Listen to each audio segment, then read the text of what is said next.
Hello there, and for anyone who watches this video on the day it's posted, Happy New Year. Obviously, best wishes to everyone who doesn't, who sees it at a later time, but that gives it a relevance.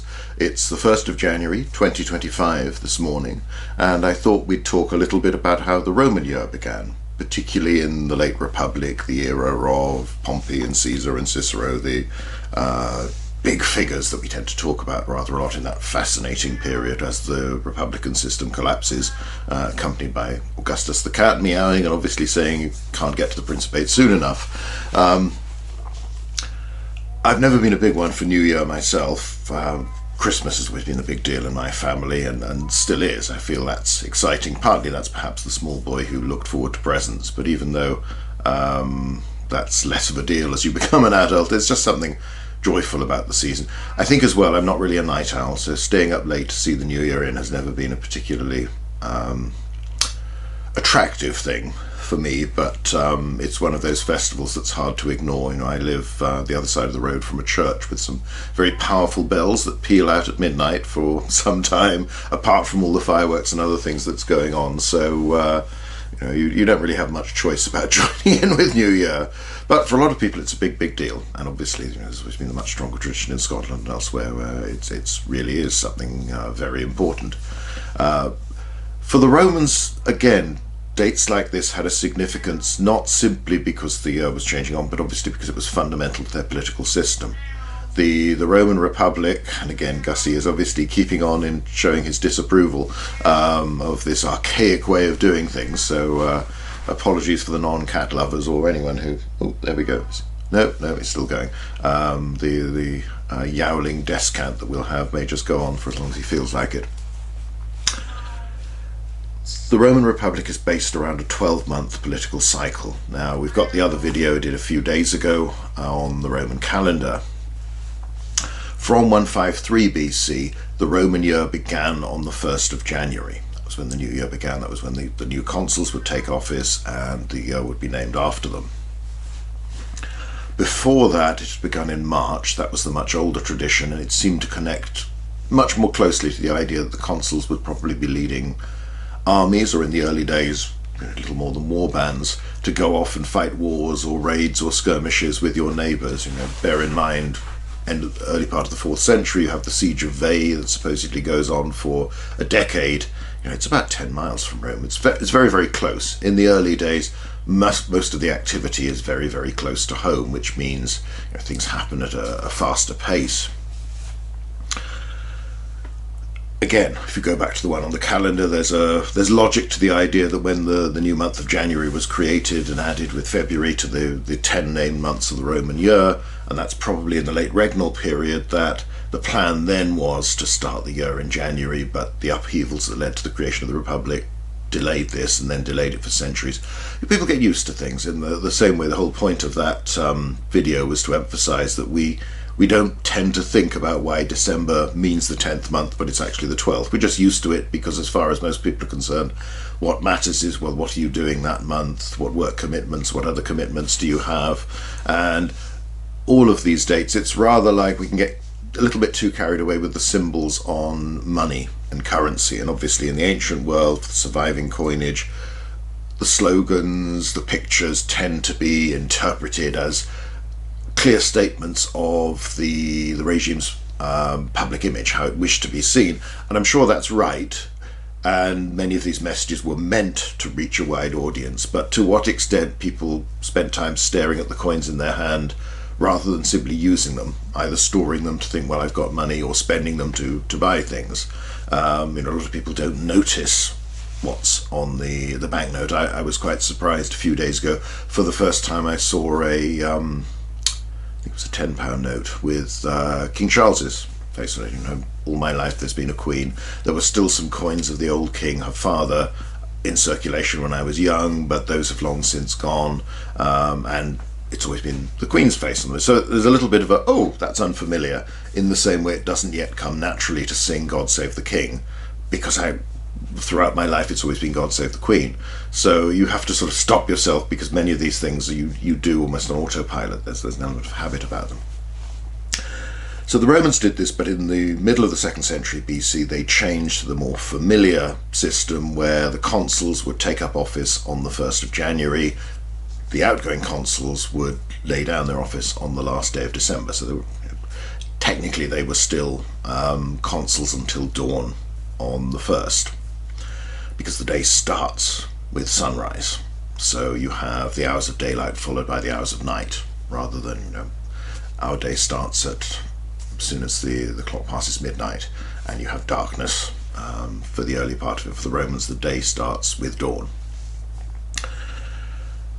The tribunes of the plebs take up office on the 10th of December, so their political cycle is different. They are the new ones. The new College of 10 Magistrates was already in office before the consuls take up their powers.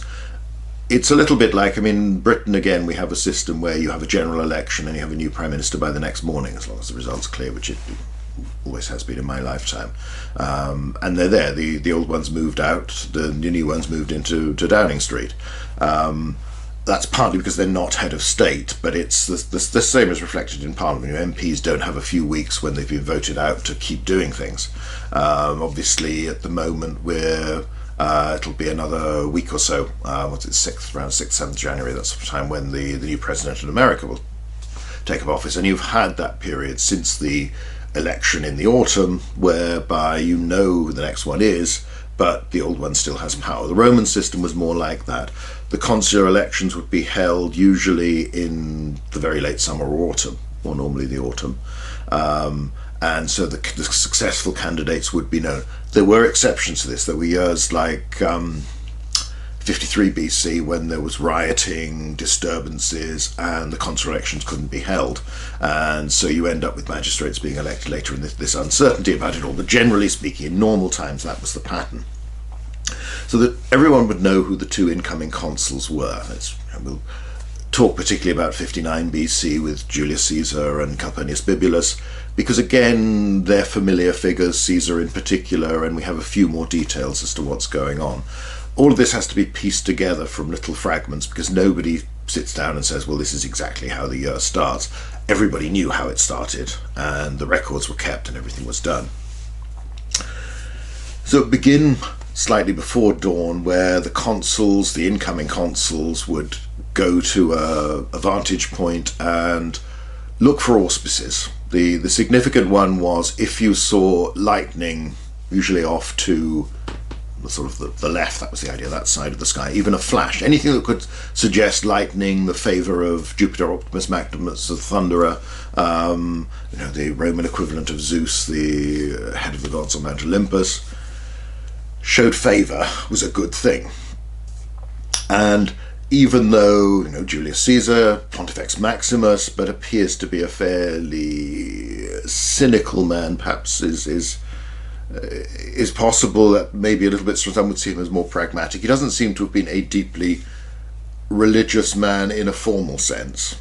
He went through the rituals, he had the posts, but he doesn't seem to have talked a lot about it or used this in his explanations of what he's doing from what survived. It doesn't appear significantly. If you look at Herodotus, for instance, account of the Persian Wars, then omens, the interventions of the gods and this thing are quite common. If you look at Caesar's Gallic War commentaries, then it's entirely pragmatic. He talks a little bit about the curious beliefs of the Gauls and the Germans and things like that to pad out Book 6, but he doesn't really talk to any great degree that there were good omens, therefore I went and fought, or I felt that I had a dream. And people like Sulla and others, and Marius and others, are supposed to have been motivated by dreams, even to direct action and specific actions on campaign. That's not the case. Caesar doesn't present himself that way. But nevertheless, the proper way of doing things were important. The Romans liked their tradition, they felt it was important. The thinking, if there is thinking, was that, well, we've done rather well under this system, so, why take a risk?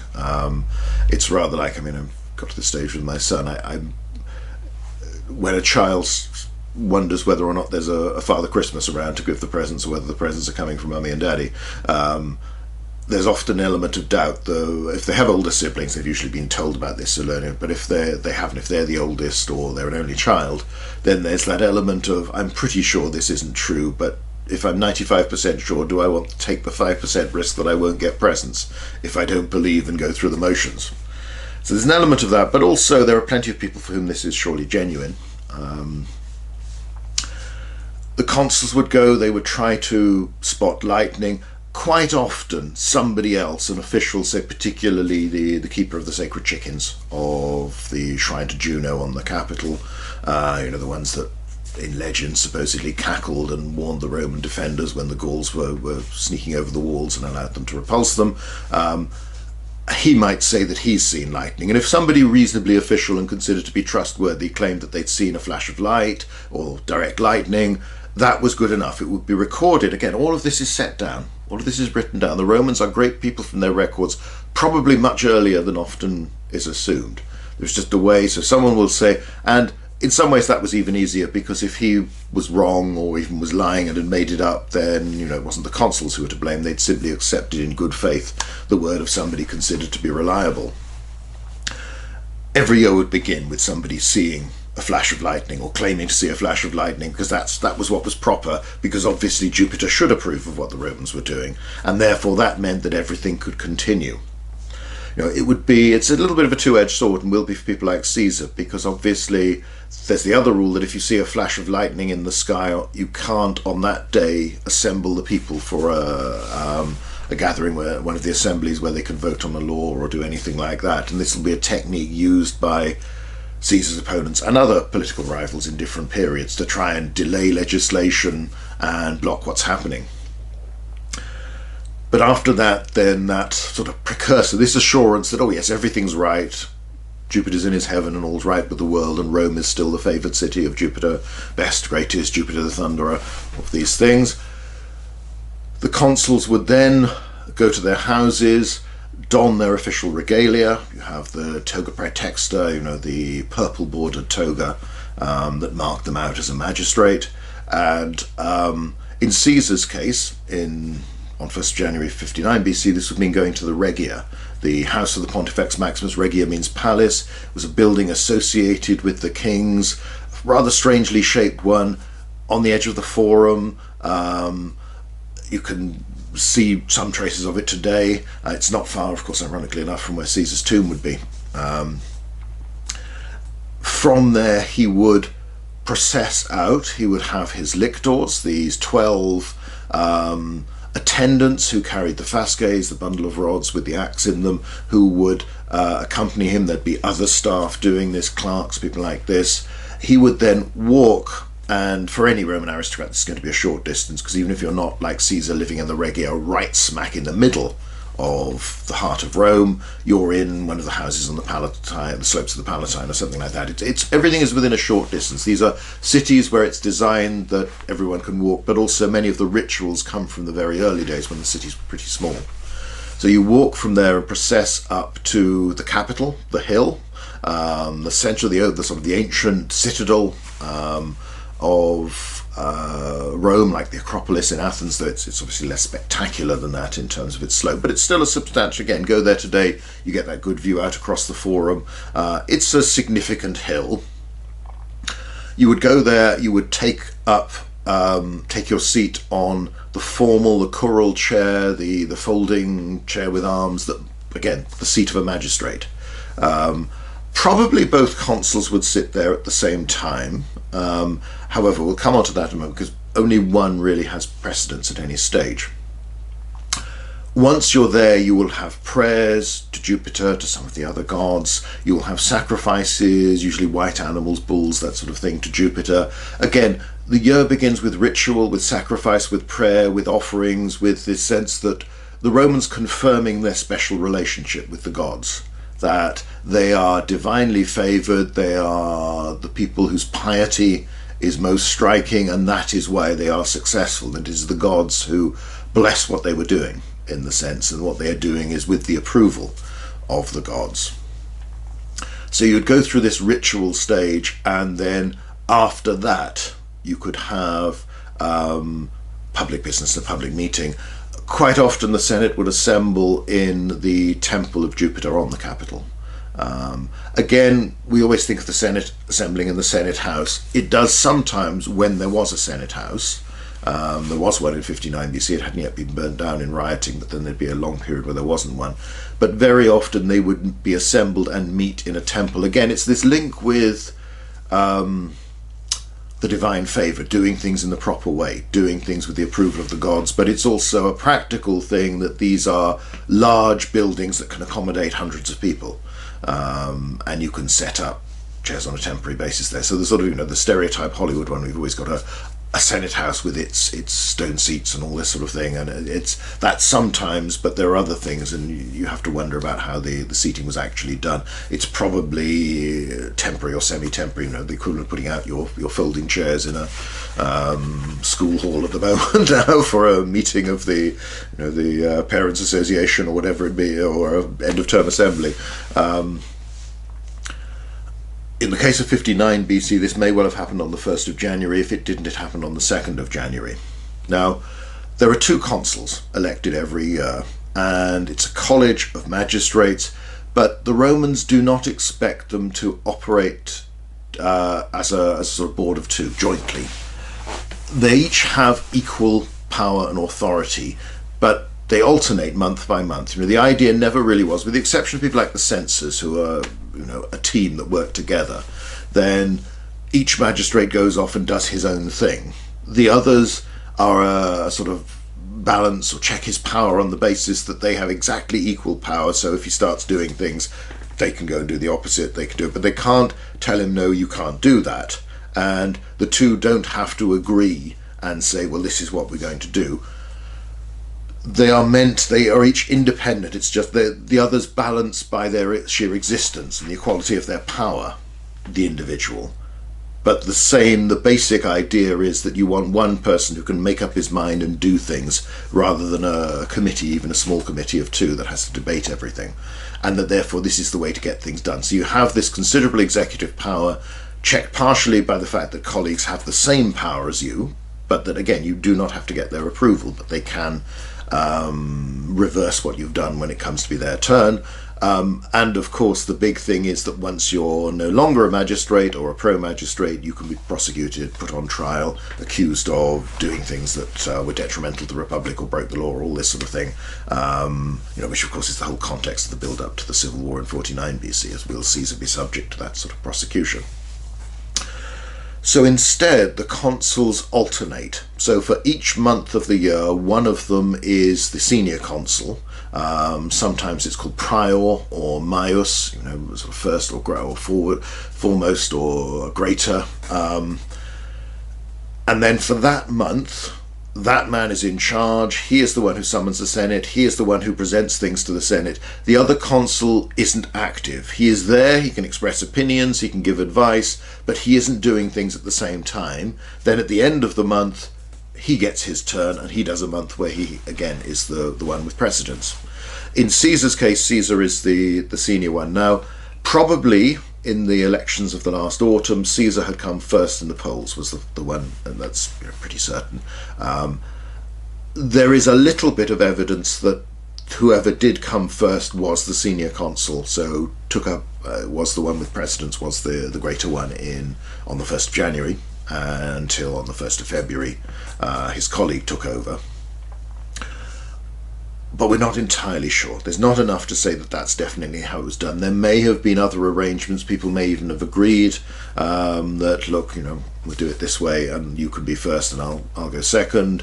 It may have had to do with their influence, their status, all of these things. We're not entirely sure. The election played a role at least sometimes, but we can't be 100% certain of just how this works. So this means that on the 1st of January 59 BC, Caesar is the one who is the leading consul. He's the consul who can be active for the rest of that month, who can actually propose legislation whilst Bibulus has to wait. He can voice opinions. It will be expected that Caesar will ask his opinion in debates. He will attend, but nevertheless he is, in effect, it's Caesar's turn for a month, then it's Bibulus's turn for a month. So Rome has one leader for a month, with a colleague who's sort of watching him, followed by the colleague then takes over for the next month. So this is marked by Caesar makes particular stress on showing that he would be deferential to Bibulus once it was February, once it was no longer his month as the senior consul. So Caesar gave specific orders that his 12 lictors would follow him rather than precede him in the months when Bibulus had seniority. Normally the lictors go ahead of the magistrate, or at least some of them do, to clear a path for him through the crowded streets of Rome and to make sure everybody knows that a magistrate with all the grandeur, the status of a leader of the Roman Republic is approaching, and that you treat them in the proper way. Instead, he would just have a clerk going forward to sort of clear the path for him. Again, it's pretty, this is Caesar, people have heard of him. He's dressed in his toga praetexta, he looks impressive, so the odds are people aren't going to jostle him too much, but nevertheless, it's a symbolic thing. There is great play made of when a dictator is appointed, for instance, Fabius Maximus back in the Punic War, Second Punic War, that even his other consuls have to admit that he's superior. He gets his 24 lictors, they precede him, but everybody else's status lapses in a sense, or at least is becomes subordinate to his own. And again, this comes into all the question marks we've talked a little bit about before, I think in The Conquered and the Proud, about when Caesar doesn't rise to greet a delegation of senators bringing him word of fresh honours and voted for him. As dictator, technically he shouldn't. On the other hand, in terms of courtesy as a fellow aristocrat, he shouldn't. It's one of those, you couldn't really win in that situation. People would criticise you whatever you did. So it would be Caesar who, in the case of 59 BC, either that first day on the 1st or the 2nd, introduces his land law to the Senate, begins that debate, that whole process we haven't got time to deal with. And then again, it doesn't really work out in 59 BC because of the rioting and Bibulus withdrawing to his house and claiming to have seen bad omens and all that sort of thing.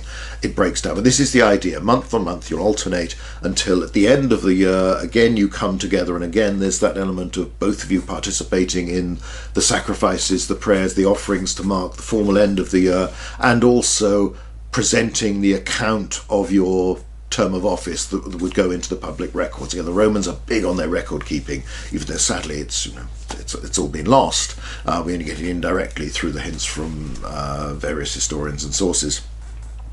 So the year would end. You famously in 70 BC, when Crassus and Pompey haven't got on during their consulship, at the end they are encouraged to reconcile, shake hands publicly.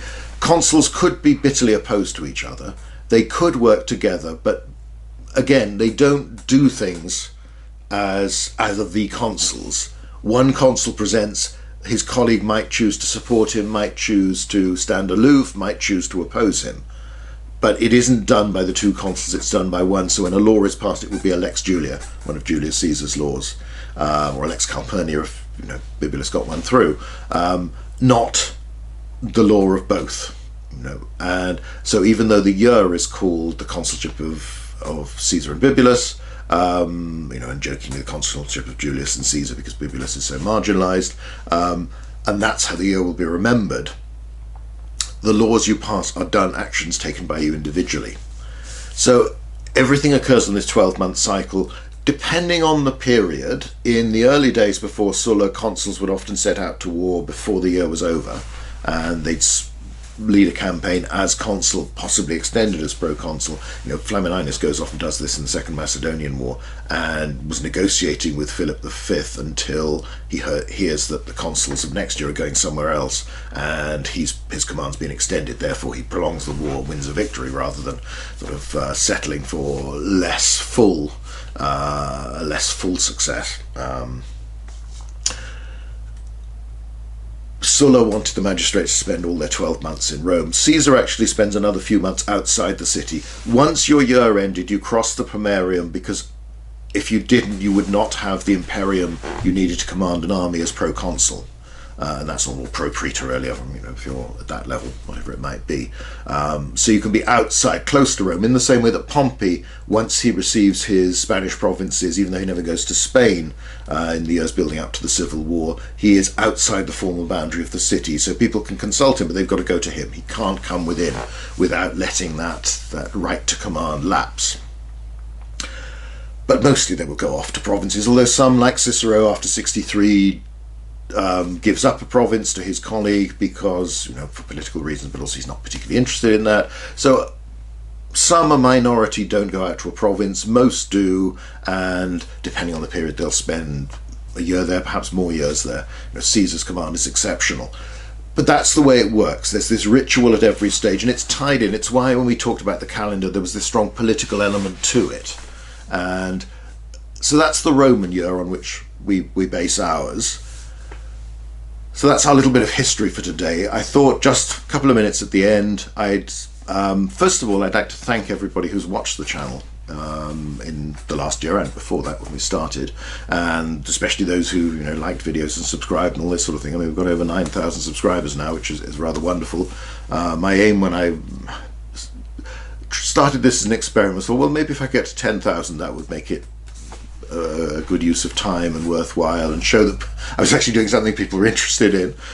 So hopefully we'll get to that before too long. My goal was to do that by Easter of next year, so hopefully we're well on course to do that, or do that earlier. I'm afraid again, my son watches lots of YouTube channels about computer games and this sort of thing, and they're the real pros at this. The old hands will be doing all the please like and subscribe and all this sort of stuff. I'm afraid I'd like to keep these casual, so I'm not going to do that. But I'm very pleased when people do show an interest, and again, the comments are always, it's nice to have. My apologies that I don't get to reply to, when it's now turning into the vast majority of them.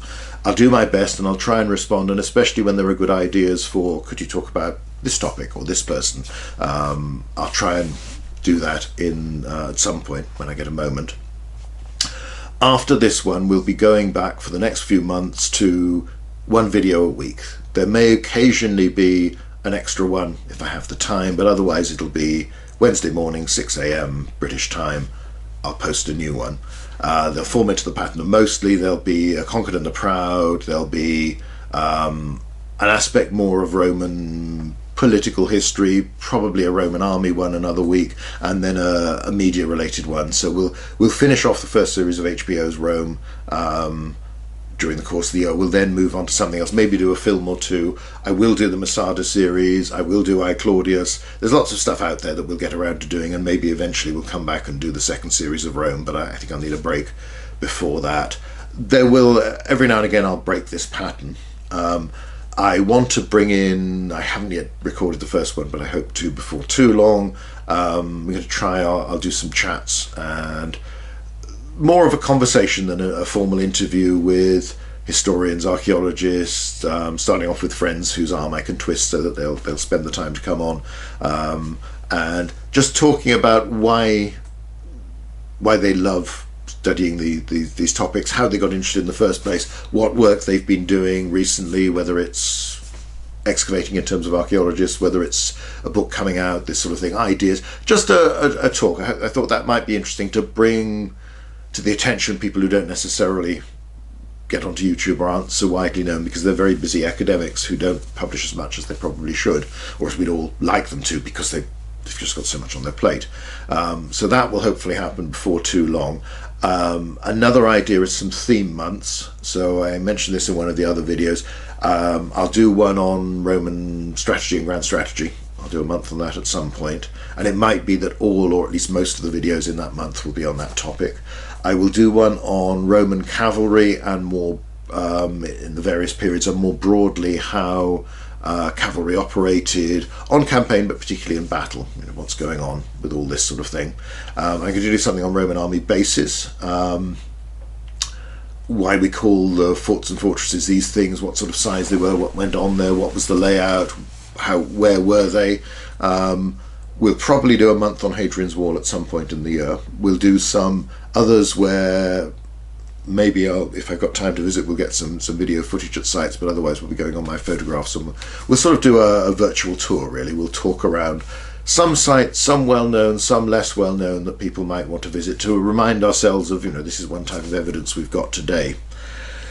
So those are all the things that should be coming over the course of 2025, and again, please send in your suggestions. Probably when we get to around about the 150th video, which won't be all that long, it'll only be a few months given where we are now, I'll put out another call for questions. I will try and take account of the ones that have already come, but I'll also, appeal for new ones, and it might be them. It might be worth repeating some then, because it'll be more likely to get my attention and be able to find it, because obviously things are scattered around, and we'll do the sort of Q&A sessions that we've done recently. But it's difficult for me time-wise to be able to do that too often. But we'll mark every significant event, so 150 videos, 200 videos when we get there later in the year. We'll do this because it seems to work quite well, and it does. It also makes me think of, oh yeah, I could talk about that, and broadens the coverage we have on the channel. So that's the plan for the year. Thank you very much, everybody who's watched so far, and well, I was going to say I hope to see you again in the future, but obviously it doesn't work that way. But hopefully there'll be more of interest to come in the course of 2025 and beyond. So anyway, thanks for watching, and a very happy new year.